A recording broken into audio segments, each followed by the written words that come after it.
Hola, ¿qué tal? Esto es A1.8. Hablamos de cine. Así es, señores, y tenemos que continuar y para darle fin a la serie que hemos hecho sobre las películas del director Martin Scorsese, director italoamericano legendario que ha dejado su impronta en el cine estadounidense y mundial. Y para terminar esta conversación sobre las películas de este director, tengo que presentar nueva vez a una voz crítica de cine poderosa, muy precisa, como siempre, y además un tipo simpático. Claro, Ángel Peña, ¿cómo estás? simpático por delante de todo. Sobre todo, Claro, claro. casi le vas a ganar a Raymond y Miguel. Igualito, igualito. Tú me pones ahí a como unos fritos y yo hago los mismos chistes. Pero eso no es el punto. Ya eso no es lo que venimos a hablar. Cambiamos un poquito de tema un poco. Algo fuerte el giro, pero sí. Vamos a hablar del director Martin Scorsese. Ujú. Las últimas dos películas que nos faltaron por conversar son las más recientes. Ujú. Que la última pude verla en los cines, me fascinó. Y la anterior a esa fue un estreno casi exclusivo de Netflix a través de streaming, que fue interesante, Sí, por no decir otra cosa. sí, bueno, como sabemos todos, con esos estrenos de Netflix siempre hay como, al menos en Estados Unidos y en algunos países del mundo, un release limitado, ¿verdad? Para Exacto, que sí, puedan sí. participar en los premios de la academia, porque es algo que se necesita para competir en esos aspectos. Pero sí, la Sí. mayoría de esa película fue obviamente lo que lo vieron todo el mundo, la mayoría fue en Netflix. Y pues sí, y la película es The Irishman. The Irishman, claro que sí. En español se llama El Irlandés. Y es una película que vuelve a caracterizarse por esta larga duración que ha estado Ujú. implementando Martin Scorsese y por un presupuesto ridículamente Era alto. un presupuesto bastante alto y también eso fue parte, bueno, parte no solo con esa película, sino con la que le siguió, que también fue parcialmente financiada, sino totalmente financiada por la última por Apple Plus. Sí, pero sí es Y, otro tema aparte que pero, tiene sus propias connotaciones sí, pero Netflix distintas. era el único que le podía proporcionar el dinero para una película como El Irlandés. Entonces, sí, la película es algo. Comenzamos a ver ya Scorsese alguien que ya para esa época ya era una leyenda del cine, ¿verdad? Ya Para no, esa época, no me oyes, eso fue 2017, por eso, 18, ¿no? ya era una leyenda y como todo, llega un momento que todas las leyendas comienzan a tomar un proceso de no solo de maduración, sino de reflexión directamente con algo muy importante, que es la muerte, ¿verdad? Cuando ya tienes menos cosas por delante que las que tuviste por detrás. Es decir, uno comienza a reflexionar sobre más o menos el punto que uno tiene uno en su vida y comienza a mirar directamente a la cara la posibilidad de fallecer, que es un tema relativamente importante. Bastante, Y bastante. con The Irishman vemos algo que más o menos, algo familiar que habíamos visto con Scorsese anteriormente, porque más o menos sigue una estructura similar, ¿verdad? Que Goodfellas. Eso dicen que esta es como la secuela indirecta de Goodfellas. Más o menos, sí, y de varias maneras, porque en términos estructurales es bastante similar y le pega más o menos estructuralmente a los mismos puntos que le pegó en la primera, en Goodfellas. Sin embargo, aquí pasa algo muy distinto. Goodfellas termina con Henry Hill teniendo 40 años, 45 años, como mucho. Todavía en una edad Que bien está joven, bien, claro, está claro. relativamente joven y acaba de una manera muy distinta. Es más o menos, como habíamos dicho en el episodio anterior, las agallas que tiene este hombre todavía de criticar de por qué no podía continuar en esta vida. Y The Irishman se toma más su tiempo en la segunda parte de lo que sería eso, ¿verdad? De la caída tanto física como emocional y moral de un personaje que viene solamente con la vejez y con el proceso de envejecer.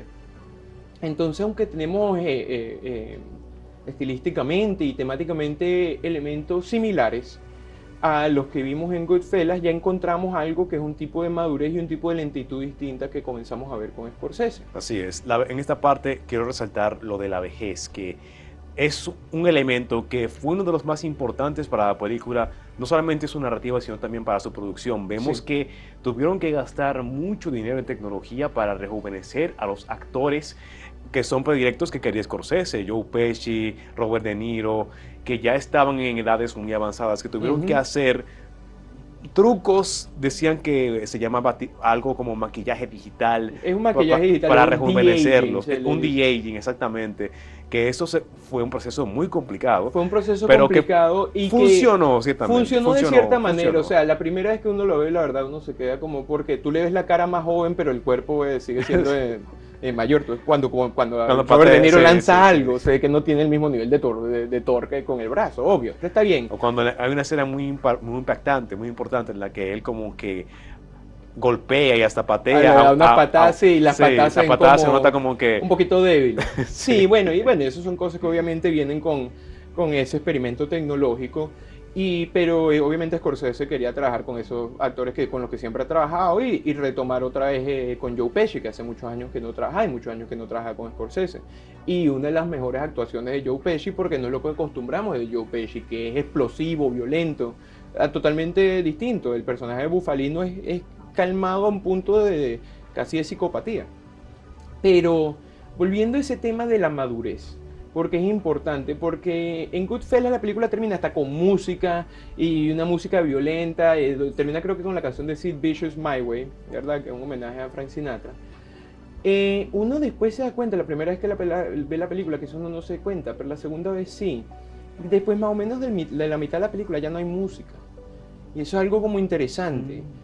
Porque ya este elemento, este movimiento, esta acción, esta violencia ya cae en otro mundo. Cae en un mundo más de eso, de caída, de traición.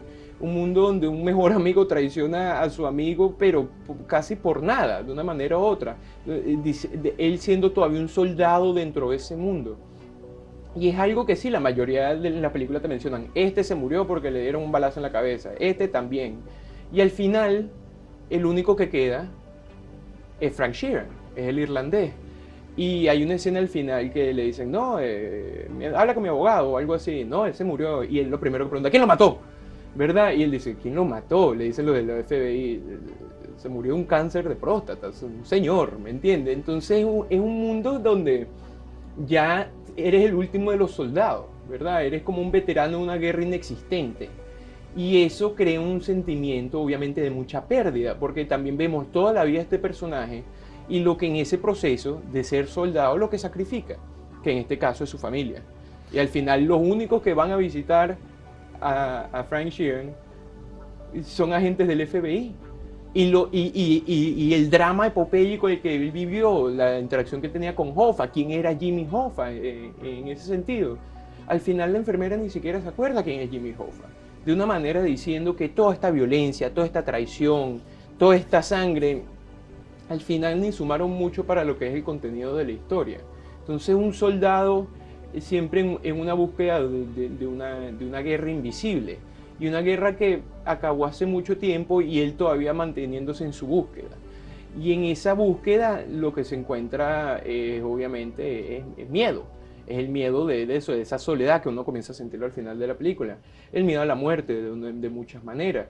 Y es una película que termina triste porque de una manera u otra es la crónica de una vida malgastada, de una manera. Así es, sí, sí, sí. Que sí, que tú tienes, sí, mira, los anillos muy bonitos, y sí, cuando lo están los bufalinos, y cuando estaba Hoffa, todo muy chévere.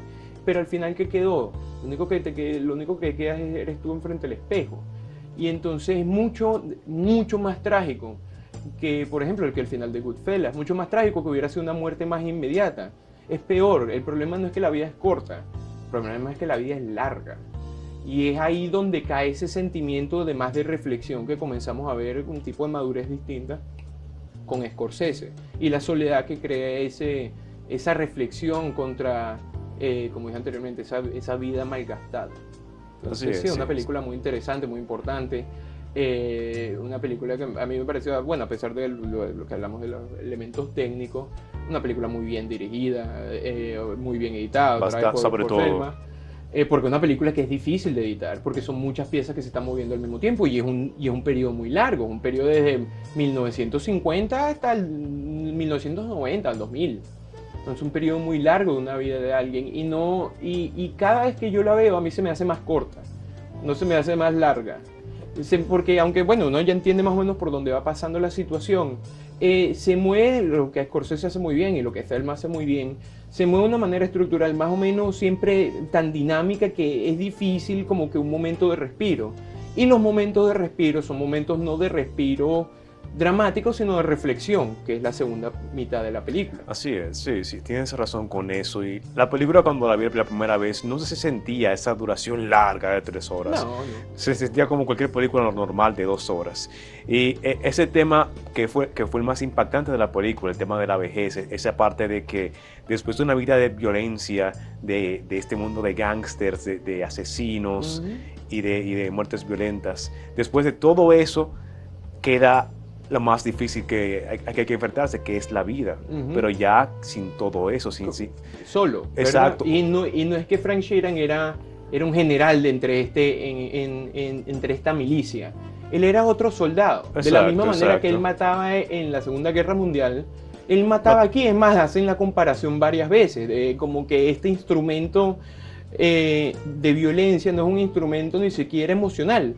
Él no dice, no, es que yo lo quiero matar. No, en ningún momento. No, hay exacto, mucho. exacto. Usted va para allá, yo pinto casa. Para él es un oficio pum, cualquiera. Pan. Y Es ya. otro oficio. Es trágico porque hasta cierto punto es como eso, como un oficio de 9 de la mañana hasta las 5 de la tarde. Más o menos se manejaba así. Él era chofer, mataba aquí, sí, iba subiendo un poquito dentro de las escalas, de la misma manera que uno después de 40 años trabajando en un sitio le regalan un reloj. ¿Verdad? Pero ¿qué quedó? Lo único que quedó fue la violencia y la destrucción que tú creaste en tu propia familia. Exacto, No te quedaste solo. Incluso hay una parte en la cual yo siento que hasta la película nos presenta esta acción que debe hacer Frank Sheeran, que es cuando le asignan la tarea de matar a su mejor amigo, que se acercó bastante a Jimmy Hoffa, que ya era su mejor amigo. No, y no solo era su mejor amigo, era amigo de la familia, su hija la adoraba, claro. Y uno pensaba, de verdad, él va a hacer eso. Y bueno, medio refunfuñó, pero no mucho. Exacto. Hay que hacerlo, hay que hacerlo, ¿verdad? Entonces no duró mucho. No, exacto. También la película funciona bien como más o menos una crónica de un momento en Estados Unidos también a través del tiempo. O sea, sí. El tema de los sindicatos. El tema de quién era Jimmy Hoffa. O sea, él lo dice ahí, Jimmy Hoffa era como los Beatles, ¿me entiendes? De los Kennedy, más o menos, esta transición entre los 50 y los 60, eventualmente los 70. Bahía de Cochinos, etcétera, todo de Playa Girón.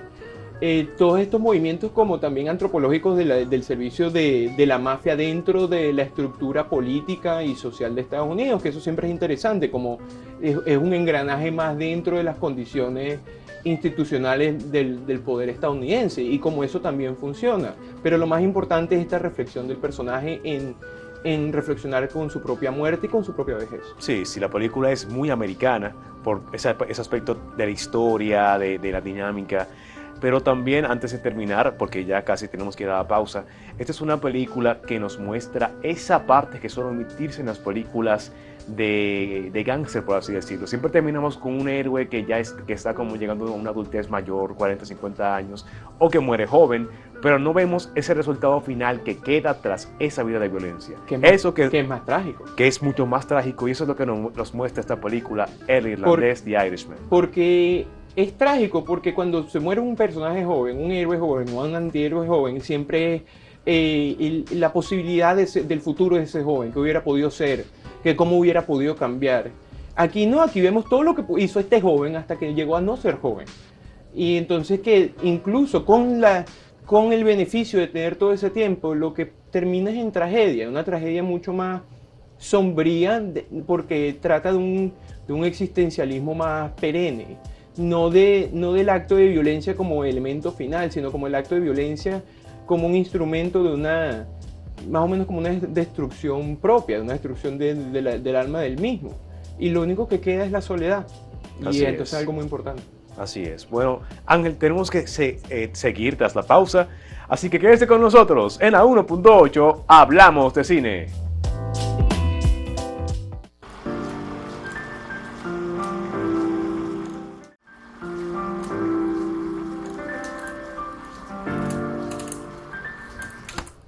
Y continuamos en A1.8, Hablamos de Cine, continuando hablando del cine de Martin Scorsese. Falta una película que es su película más reciente, salió este año y es una experiencia que pude ver en el cine que te deja muy marcado por la forma en que muestra. Siempre vemos que Scorsese se habla de violencia, pero esta violencia la muestra desde un punto de vista más personal, en una familia, una dinámica de pareja y en un pueblo que es testigo de una masacre por temas de racismo y algo que tiene que ver con clase social, pero más que otra cosa, racismo. Sí. Y sí, la película se llama Killers of the Flower Moon, los asesinos de la luna de las flores.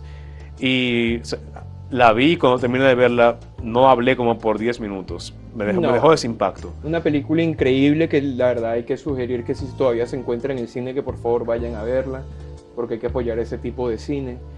Bastante. Hay que apoyarlo porque la verdad la película es increíble. Si se pudiera dar como un pequeño summary sobre la película, hacerlo corto. Bueno, claro. Primero está basada en un libro que más o menos habla de los actos que ocurrieron en la nación de Osage. La nación de Osage es una nación de nativos americanos, de indígenas americanos, en donde ellos llegaron a un punto que, por suerte, de verdad que por suerte, consiguieron un depósito de petróleo bajo de sus tierras. Sí, se suponía que en la repartición de tierra que les tocaba a ellos, le dieron la tierra más mala para la agricultura. La más árida, la que menos sembrada, la que menos servía. Hasta que se consiguieron depósitos de petróleo. Entonces, esta comuna totalmente pobre, diseñada para que fueran pobres, se encuentran con dinero, se encuentran ricos. Y el libro cuenta más o menos de una serie de asesinatos que ocurren en esta tribu, y en parte también la creación del FBI, etcétera, etcétera. Pero por no dar más información, la película, como dices tú, no solo habla de violencia, y no solo habla de violencia personal, pero algo que Scorsese no es que le había escapado, sino no lo había manejado de la misma manera, un tipo de violencia institucional, que es distinto. Porque, claro. Porque no es lo mismo la violencia de casino, ¿verdad? Por ejemplo, son un poco de mafiosos matándose entre ellos.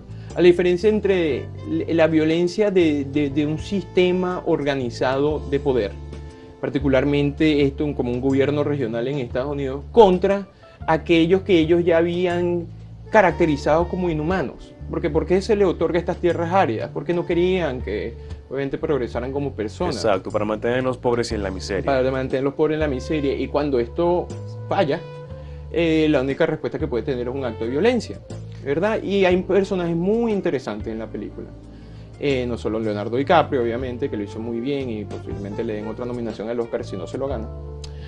Pero el personaje de Robert De Niro me parece que es un personaje muy interesante, ¿verdad? Que lo llaman King en la película. Sí. ¿Verdad? Que es algo interesante porque él dice, sí, yo reino en estas colinas. Entonces, esta idea de como un rey benevolente, supuestamente, porque es un rey que habla el idioma de los nativos, que es amigo de los nativos. Claro, sí, yo voy a crecer a Molly, yo me acuerdo cuando nació, su cumpleaños, simpaticísimo. Simpatiquísimo y dando elogios y obituarios cuando la gente se moría, pero obviamente esto esconde un aspecto muy insidioso del poder.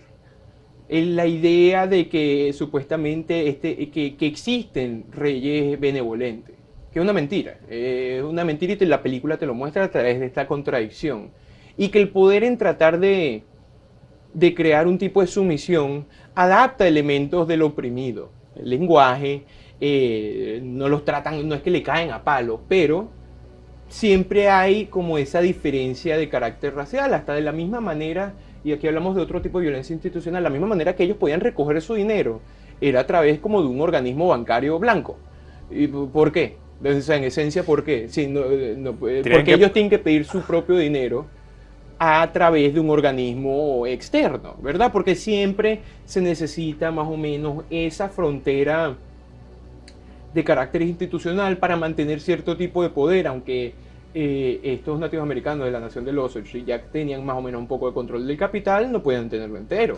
Tiene que estar siempre limitado o siempre manejado en relación a el que maneja el poder, que en esta condición es la sociedad blanca o que oprime, ¿verdad? Exacto, se encuentran siempre en un sistema de ocupación. Claro, me acuerdo muy bien de que en la película me saltó, me sorprendió esa parte de que estructuralmente había un sistema completo. A nivel monetario tenían que pedir permiso Para sacar dinero, para sacar como, dinero. como si fuera Espérate, una renta, y sí. tienen que justificar sus pagos. Me acuerdo de la escena en la que el banquero le dice a Molly, está comprando demasiado huevo, está comprando O mucha demasiada gallina, carne, o lo eso que de muchas sea. cosas para ustedes, tienen que economizarlo mejor. ¿Verdad? Una mujer que es rica y también a nivel, que más me chocó, a nivel de salud. Los mismos médicos recetaban cosas que le hacían daño y se inventaban enfermedades extrañas para poder sacarle más dinero. Y ese es el nivel de violencia que nosotros vemos en la película, porque sí, la película, al final algunos de los culpables caen culpables, pero culpable es la sociedad entera, Claro, ¿verdad? Es más, hay una escena muy impactante donde está como en un centro de masónico, para colmo, y está todo el pueblo ahí, toda la gente blanca ahí, todos más o menos en términos de conspiración para destruir la nación Osage. Entonces, sí, algunos culpables lo metieron preso, no mucho tiempo tampoco, para dar a acotar. Pero más grande es la corrupción entera de ese mismo sistema de opresión. claro. Hay una frase que resalta mucho que se menciona en la película que es que para ellos la vida de un Osage, un nativo americano, era menor que la de un perro. La de un perro. Te iban a dar más tiempo en cárcel por tú matar a un perro que por tú matar a un Osage. No, Y esa era la mentalidad que y era tenían. una realidad. Y también, aunque tiene estos muchos elementos, obviamente, que son trágicos, ¿verdad? Que habla de eso, como dije anteriormente, de un sistema dentro de su tierra de ocupación. Siempre, aunque hay veces que ellos, por ejemplo, tienen manos de obras que son blancos, etcétera, etcétera, siempre se encuentran de una manera u otra a la defensiva, a través en contra de un poder que siempre está en la búsqueda de destruirlo. Claro. Pero, sin embargo, aunque todos estos elementos son tristes, y al final el mismo Scorsese aparece en la película diciendo más o menos el final de uno de estos personajes, y de una manera bastante sobria, o sea, de una manera Sí, sí, sí. bastante casi académica, de lo poco que se menciona la vida de estas personas, ¿verdad? Termina de una manera relativamente también interesante, porque lo último que vemos es como un funeral Osage, ¿verdad? Pero eso no inspira tanto tristeza, sino como un sentido de la resiliencia de estas personas, de que aunque ellos sean apabullados y asesinados, torturados, como los desposeídos de la tierra todavía se mantienen vivos a través de sus actos de resistencia.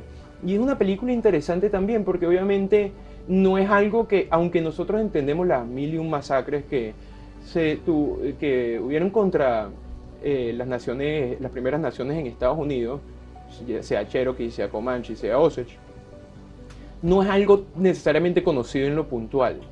Entonces Scorsese de una manera trata de reivindicar la narrativa del derrotado en un sistema histórico donde la narrativa siempre ha sido el vencedor, de cómo el blanco conquistó el oeste, por ejemplo.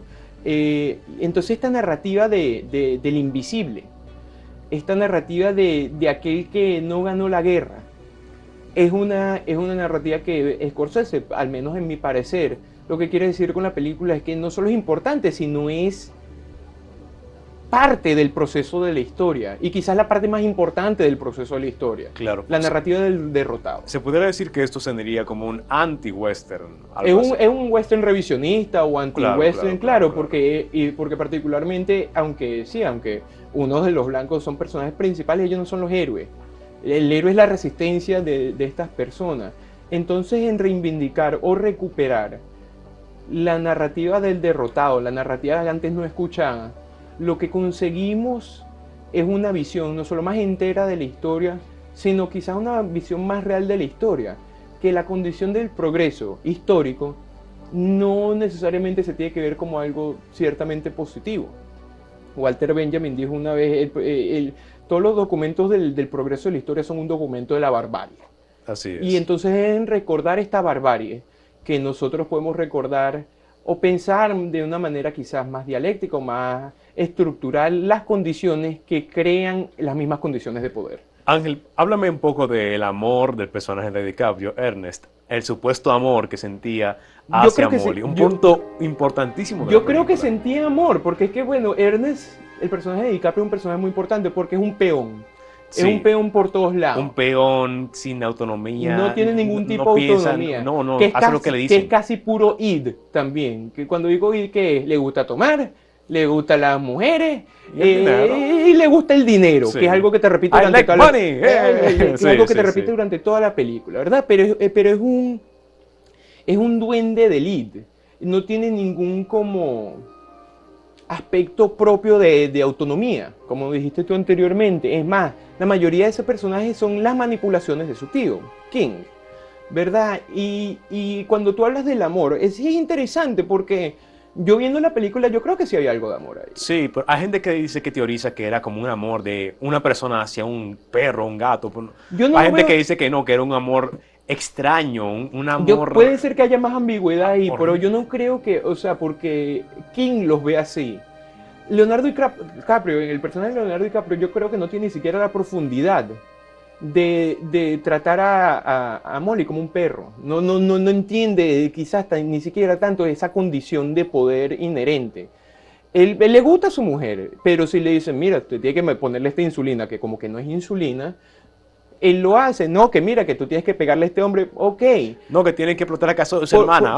Yo lo hago. ¿Por qué? Porque dinero y porque caña y porque mujer. Y tú, bueno, ok. Entonces no tiene ni siquiera suficiente autonomía para considerar su mismo privilegio o la posición que él está tomando. Entra como peón dentro del sistema ideológico o de las maquinaciones ideológicas de King, que era si Robert De Niro era King, Leonardo DiCaprio es un peón. Y como un peón también, hasta cierto punto, sacrificándose por el bien de este rey. Pero no tiene suficiente autonomía propia o entendimiento para saber si no tiene ni siquiera un compás moral. No porque sea, como es id.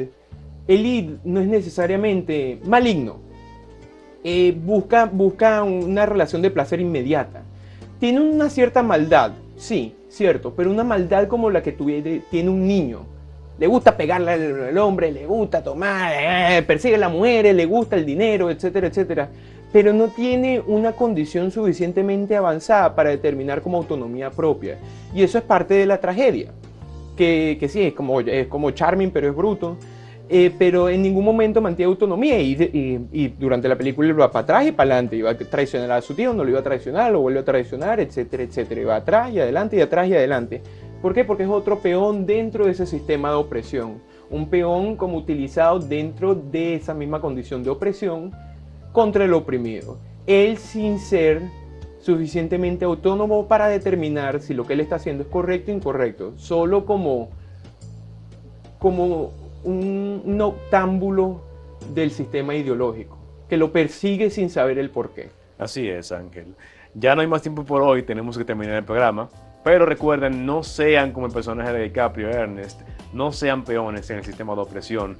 Y tengan el valor de hacer lo que quieren hacer y defender las buenas posturas, el bien común.